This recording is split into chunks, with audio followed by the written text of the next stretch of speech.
Apa yang sebenarnya membentuk karakter seseorang? Apakah moral hanya lahir dari aturan dan nasihat atau justru berkembang melalui proses berpikir, pengalaman, dan pendidikan yang tepat? Pertanyaan-pertanyaan inilah yang menjadi dasar pembahasan dalam Buku Ajar, Dasar dan Konsep Pendidikan Moral karya Profesor Dr. Aloysius Hardoko dan Profesor Dr. Makrina Tindangen. Buku ini hadir sebagai referensi akademik yang membahas fondasi pendidikan moral secara sistematis, mulai dari konsep dasar hingga penerapannya dalam proses pembelajaran. Sejak halaman awal, penulis mengajak pembaca memahami bahwa pendidikan moral bukan sekadar mengajarkan mana yang benar dan mana yang salah. Lebih dari itu, pendidikan moral merupakan proses pembentukan karakter yang membantu seseorang mengembangkan kemampuan berpikir, mengambil keputusan, dan bertindak berdasarkan nilai-nilai yang diyakini baik. Pada bab pertama, buku ini mengulas hubungan antara pendidikan moral dan agama, dasar-dasar pendidikan moral, serta berbagai konsep pengajaran yang digunakan dalam membentuk karakter peserta didik.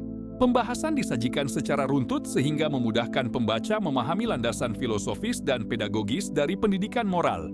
Selanjutnya, buku ini membahas hubungan antara rasionalitas dan moralitas.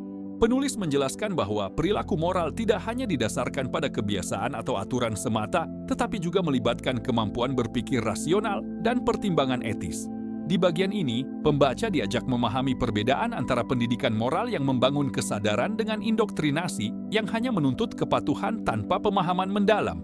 Pembahasan kemudian berlanjut pada perkembangan moral manusia. Buku ini menjelaskan bagaimana nilai dan perilaku moral berkembang seiring pertumbuhan individu serta faktor-faktor yang memengaruhi proses tersebut. Materi ini sangat penting bagi calon guru maupun praktisi pendidikan karena memberikan pemahaman tentang tahapan perkembangan peserta didik dalam memahami nilai-nilai moral. Salah satu bagian yang menarik terdapat pada pembahasan pendidikan moral dalam pembelajaran. Penulis menunjukkan bahwa sekolah bukan satu-satunya sumber pendidikan moral. Keluarga, lingkungan sosial, dan berbagai pengalaman hidup juga memiliki peran penting dalam membentuk karakter seseorang. Karena itu, pendidikan moral perlu dilaksanakan secara terpadu melalui berbagai lingkungan pendidikan. Keunggulan lain dari buku ini adalah penyajian berbagai model pendidikan moral yang dapat diterapkan dalam proses pembelajaran. Pembaca diperkenalkan dengan pendekatan moral reasoning, consideration model, rational building model, values clarification technique, hingga model broken square. Berbagai model tersebut memberikan gambaran konkret tentang bagaimana guru dapat membantu peserta didik mengembangkan kemampuan berpikir kritis, empati, tanggung jawab, dan kesadaran moral. Bahasa yang digunakan dalam buku ini cukup akademis namun tetap mudah diikuti, terutama bagi mahasiswa dan tenaga pendidik yang ingin memperdalam pemahaman mengenai pendidikan karakter.